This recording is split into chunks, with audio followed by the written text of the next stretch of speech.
Však takových věcí je úplně miliony. Já jsem říkal, četl na netu, jakože máš prostě banán, v tom banánu se ty do toho koušou, vole, jedovaté hady, normálně do té šťopky, to prostě kousne, v tom je ten jed, vole, to sežereš?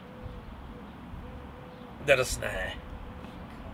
Já jsem teďka četl na netu, že alkohol má menší hustotu než voda. Takže prostě, když vypiješ 5 piv, tak když třeba spadneš do řeky nebo něco, tak prostě se neutopíš. Ty vole. Tě prostě nadnáší. Tak... Protože alkohol má menší hustotu než voda. Než voda? Tak to je hodně drsné. To je jak kdybys měl v sobě záchrannou vestu v těle. Jo no. Jarek, kolik už jsi měl piv?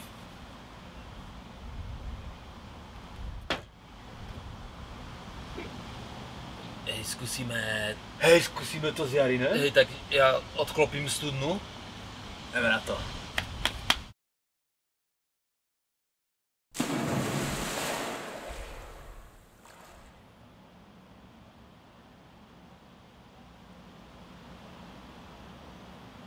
Třeba ty piva měly být 12 a ne 10.